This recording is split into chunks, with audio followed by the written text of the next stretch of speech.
13ನೇ ಪಾಯಿಂಟಲ್ಲಿ 7-8 ಅಡಿ ತೆಗೆದಿದ್ದಾರೆ. ಮಳೆ ಬೀಳ್ತಾ ಇದೆ, ಆದರೂ ಕೂಡ ಕಾರ್ಯಾಚರಣೆ ನಿಲ್ತಾ ಇಲ್ಲ. ಮಾಸ್ಕ್ ಮ್ಯಾನ್ ಎಲ್ಲೆಲ್ಲಿ ತೋರಿಸ್ತಾನೆ ಅಲ್ಲೆಲ್ಲ ಬಗಿತಾ ಇದ್ದಾರೆ. 7ರಿಂದ 8 ಅಡಿ. 13ರ ಇನ್ನೊಂದು ಪಾಯಿಂಟಲ್ಲಿ 13A ಅಂದ್ಕೊಳ್ಳಿ ಒಂದು ಲೆಕ್ಕದಲ್ಲಿ. ಮಳೆ ನಡುವೆನೂ ಕೂಡ ಶೋಧ ಕಾರ್ಯ ಮುಂದುವರಿತಾ ಇದೆ. ಅಲ್ಲಿ ಬೇರೆ ಬೇರೆ ಪಾಯಿಂಟ್ಗಳಿದಾವಲ್ಲಿ.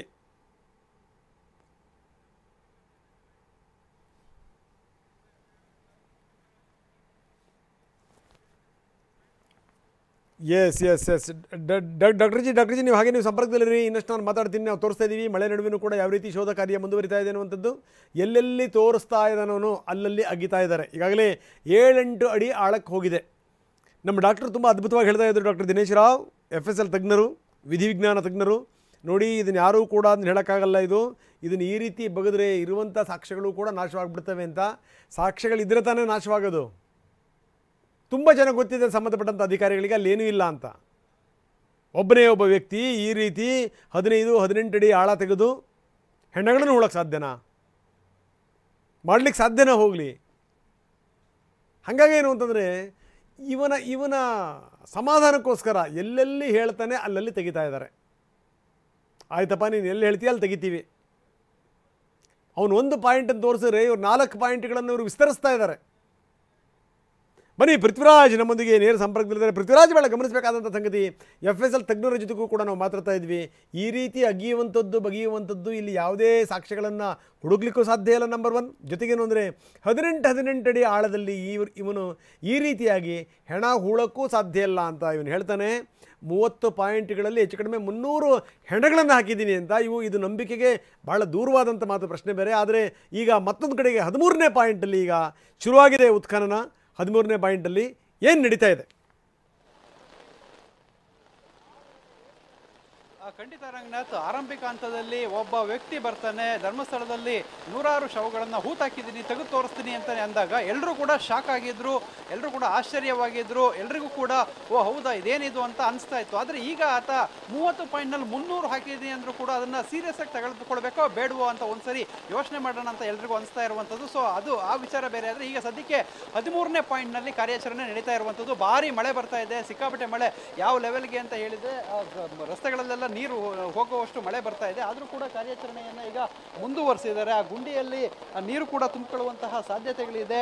ಅಲ್ಲಿ ಪುತ್ತೂರು AC ಸ್ಟೆಲ್ಲಾ ವರ್ಗೀಸ್ ಏನಿದ್ದಾರೆ ಅವರು ಈಗ ರೈನ್ ಕೋಟ್ ಹಾಕಿ ನಿಂತಿರೋದನ್ನು ಕೂಡ ನೋಡ್ಬೋದಾಗಿದೆ. ಸೊ ಅಲ್ಲಿ ಆ ಒಂದು ಪ್ರದೇಶದಲ್ಲಿ ಮಾಸ್ಕ್ ಮ್ಯಾನ್ ಕೂಡ ಇರುವಂಥದ್ದು. ಅಂದರೆ ಮಾಸ್ಕ್ ಮ್ಯಾನ್ ಬಿಸಿಲಿರಲಿ ಮಳೆ ಇರಲಿ ಆತ ಆ ರೈನ್ ಕೋಟನ್ನು ಹಾಕೊಳ್ತಾನೆ, ಫುಲ್ ಕವರ್ ಮಾಡ್ಕೊಳ್ತಾನೆ. ಅದರಿಂದ ಅವನಿಗೆ ಯಾವುದೇ ರೀತಿ ಕೊಡೋದ ಅವಶ್ಯಕತೆ ಇರೋದಿಲ್ಲ. ಆತ ಅಲ್ಲಿ ನಿಂತ್ಕೊಂಡು ಎಲ್ಲವನ್ನು ಕೂಡ ಅಲ್ಲಿ ತೋರಿಸ್ತಾ ಇರುವಂಥದ್ದು.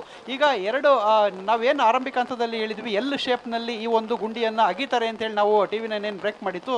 ಅದನ್ನೇ ನೋಡ್ಬೋದಾಗಿದೆ. ಈಗ ಎಲ್ ಶೇಪ್ನಲ್ಲೇ ಆ ಒಂದು ಗುಂಡಿಯನ್ನು ಆರಂಭಿಕ ಹಂತದಲ್ಲಿ ಅಗಿತಾ ಇರುವಂಥದ್ದು.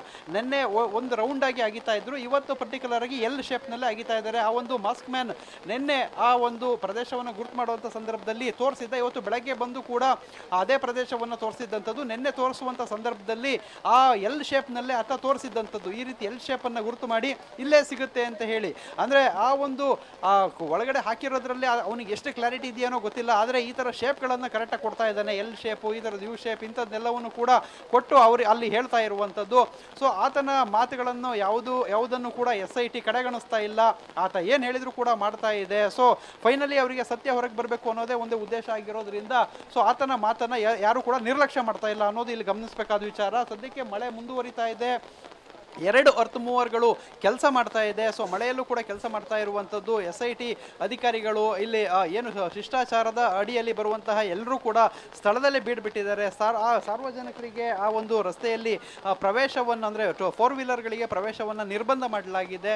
ಆ ಒಂದು ಪ್ರದೇಶದಲ್ಲಿ ಈಗ ಏನು ನಿನ್ನೆ 13ನೇ ಪಾಯಿಂಟಲ್ಲಿ ಆ ಒಂದು ಡಿಗ್ಗಿಂಗ್ ಕಾರ್ಯ ಮಾಡಲಾಯಿತು, ಅದರ ಪಕ್ಕದಲ್ಲಿ ಇದಿರುವಂಥದ್ದು. ಅಂದರೆ SIT ಏನು ಮಾಡ್ತು ಅಂತ ಹೇಳಿದರೆ ಈತ ಒಂದು 13 ಅಂತ ಹೇಳಿ ಒಂದು ಪಾಯಿಂಟನ್ನು ತೋರಿಸ್ತಾನೆ. ಅದಕ್ಕೊಂದು ವಿಸ್ತೀರ್ಣವನ್ನು ಕೊಡ್ತಾನೆ, ಅದು ಉಳಿದೆಲ್ಲ ಪಾಯಿಂಟ್ಗಳಿಗಿಂತ ಜಾಸ್ತಿ ಇರುತ್ತೆ. ಸೊ ಅಷ್ಟು ದೊಡ್ಡ ವಿಸ್ತೀರ್ಣದ 3 ಪಟ್ಟು ಹೆಚ್ಚು ಈ ಒಂದು ವ್ಯಾಪ್ತಿಯನ್ನು ವಿಸ್ತರಿಸ್ಕೊಳ್ತಾರೆ. ಅದನ್ನು ಅಷ್ಟು ಜಾಗಗಳಲ್ಲೂ ಕೂಡ ಏನೋ ಮೌಂಟೆಡ್ ಡ್ರೋನ್ GPS ಏನು ಬರುತ್ತೆ ಆ ಒಂದು ರಡಾರ್ ಮೂಲಕ ಅದನ್ನು ಕಂಪ್ಲೀಟ್ ಇಂಚಿಂಚು ಸ್ಕ್ಯಾನ್ ಮಾಡ್ತಾರೆ. ಲೈನ್ ಅಂಡ್ ಲೆಂತ್ ಹಿಡಿದು ಎಲ್ಲ ಕಡೆ ಹುಡುಕಾಡ್ತಾರೆ. ಸೊ ಅಲ್ಲೂ ಕೂಡ ಏನು ಅಬ್ಸ್ಟ್ರಕ್ಷನ್ ಕಂಡು ಬರೋದಿಲ್ಲ. ಅದು ಆ ಒಂದು ಅಬ್ಸ್ಟ್ರಕ್ಷನ್ ಕಂಡು ಬರದೇ ಇರೋ ಕಾರಣ ಈಗ ಸದ್ಯಕ್ಕೆ ಇವತ್ತು ಆ ಒಂದು GPR ಮಿಷಿನ್ ಇಲ್ಲಿಗೆ ಬಂದಿಲ್ಲ. ಇಲ್ಲಿಂದ ಅದು ವಾಪಸ್ ಬೆಳ್ತಂಗಡಿಯ ಈ ಒಂದು SIT ಕಚೇರಿಯಲ್ಲೇ ಇರುವಂಥದ್ದು.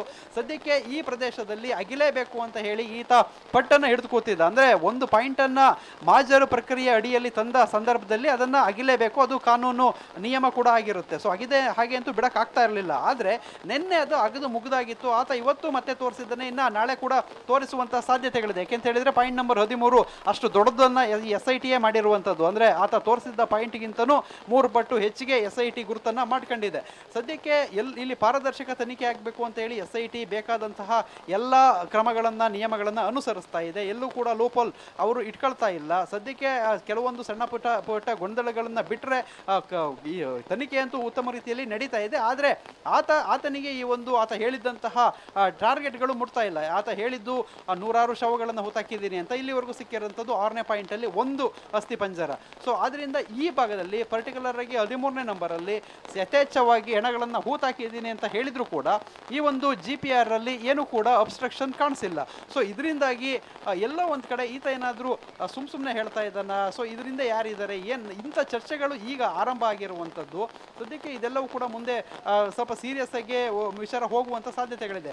ಈಗ L ಶೇಪ್ನಲ್ಲಿ ಬರ್ತಾ ಇರೋದನ್ನು ನೋಡ್ಬೋದಾಗಿದೆ. ಆ ಒಂದು L ಶೇಪ್ನಲ್ಲಿ 13ನೇ ಪಾಯಿಂಟಲ್ಲಿ ಈ ಒಂದು ಉತ್ಖನನ ಕಾರ್ಯ ನಡೀತಾ ಇದೆ. ಸುಮಾರು ಆ L ಶೇಪ್ನ ಒಂದು ಭಾಗದಲ್ಲಿ ಈಗಾಗಲೇ ಒಂದು 10 ಅಡಿಗಳಷ್ಟು, ಆಲ್ಮೋಸ್ಟ್ ಒಂದು 10-11 ಅಡಿಗಳಷ್ಟು ಆಳ ಹೋಗಿದೆ. ಸೊ ಮಳೆ ಬರ್ತಾ ಇರೋದ್ರಿಂದ ಕೆಳಗಡೆ ಕೆಸರು ನೀರು ಬರುತ್ತೆ. ಅದಕ್ಕೋಸ್ಕರ ಅಲ್ಲಿಂದ ಮುಂದಕ್ಕೆ ಹೋಗದೆ ಅದನ್ನು ನಿಲ್ಲಿಸಿ ಮುಂದಿನ ಶೇಪ್ಗೆ ಹೋಗಿರುವಂಥದ್ದು. L ಮಾರ್ಕ್ನ ಇನ್ನೊಂದು ಶೇಪಿಗೆ ಹೋಗಿ ಈಗ ಕಾರ್ಯಾಚರಣೆಯನ್ನು ಮಾಡ್ತಾ ಇದ್ದಾರೆ. ಸದ್ಯಕ್ಕೆ ಆ ಒಂದು ಪ್ರದೇಶದಲ್ಲಿ ತ್ಯಾಜ್ಯಗಳನ್ನು ಸಾಕಷ್ಟು ಆಗ್ತಾ ಇರೋದ್ರಿಂದ ಆ ಒಂದು ಮಣ್ಣೆಲ್ಲ ಕಪ್ಪು ಮಣ್ಣಾಗಿ ತಿರುಗಿತ್ತು ಆರಂಭಿಕ ಹಂತದಲ್ಲಿ.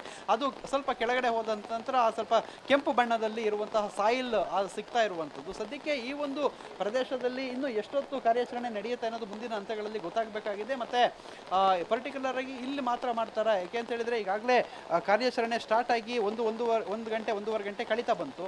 ಸೊ ಇನ್ನೊಂದು 1-1.5 ಗಂಟೆಗಳಲ್ಲಿ ಇದು ಮುಗಿಯುತ್ತೆ. ಆಮೇಲೂ ಕೂಡ ಒಂದು ಸ್ವಲ್ಪ ಟೈಮ್ ಇರುತ್ತೆ. ಸೊ ಪಕ್ಕದಲ್ಲಿ ಏನಾದರೂ ಕಾರ್ಯಾಚರಣೆ ಮಾಡ್ತಾರಾ ಇಲ್ಲ ಏನಾದರೂ ನಿಲ್ಲಿಸ್ತಾರ ಅನ್ನೋದನ್ನು ಕಾದು ನೋಡಬೇಕಾಗಿದೆ. ಸದ್ಯಕ್ಕೆ ಎಲ್ಲ SIT ತಂಡ ಈ ಮಳೆಯಲ್ಲೂ ಕೂಡ ಈ ರೀತಿ ಕಾರ್ಯಾಚರಣೆಯನ್ನು ಮಾಡ್ತಾ ಇದ್ದಾರೆ. ಈಗ ಹಲವಾರು ಪಾಯಿಂಟ್ಗಳನ್ನ ಹೇಳ್ತಾನಲ್ಲ ಅವನು, ಈ 30 ಪಾಯಿಂಟ್ಗಳು 300 ಶವಗಳು, ಅದ್ರ ಬಗ್ಗೆ ಏನು ಪೃಥ್ವಿ? ಯಾಕಂದರೆ ಅವನಿನ್ನೂ ನಿಂತಿಲ್ಲ. ಆಮೇಲೆ ನೀವು ಯಾವಾಗ ಕ್ಯಾಮ್ರಾ ಅವನ ಕಡೆಗೆ ತಿರುಗಿಸಿ ನೋಡಿದಾಗಲೂ ಕೂಡ ನಾವು ಕೂಡ ಲೈವಲ್ಲಿ ತೋರಿಸ್ತೀವಿ ಜನಗಳಿದ್ರಡೆಗೆ. ಒಂದು ಕ್ಷಣ ಸುಮ್ಮನಿರಲ್ಲ ಅವನು. ಕೈ ಆ ಕಡೆ ಎತ್ತಾನೆ, ಈ ಕಡೆ ಅಂತಾನೆ, ಈ ಕಡೆ ಅಂತಾನೆ, ಆ ಕಡೆಗೆ ಅಂತಾನೆ. ಇಡೀ ಪ್ರದೇಶವನ್ನು ಬಲ್ಲಂಥವರು ಕೂಡ ಅಷ್ಟು ಸುಲಭವಾಗಿ ಹೇಳೋಕ್ಕೆ ಸಾಧ್ಯ ಇಲ್ಲ, ಅಷ್ಟರ ಮಟ್ಟಿಗೆ. ಸೊ ಹಿಂಗಿದೆ. ನೀವು ಹಾಗೇ ಸಂಪರ್ಕದಲ್ಲಿರಿ. ಒಂದಿಷ್ಟು ಹಲವಾರು ಸಂಗತಿಗಳ ಬಗ್ಗೆ ಇದ್ರ ಬಗ್ಗೆ ನಾನು ಚರ್ಚೆ ಮಾಡಬೇಕು.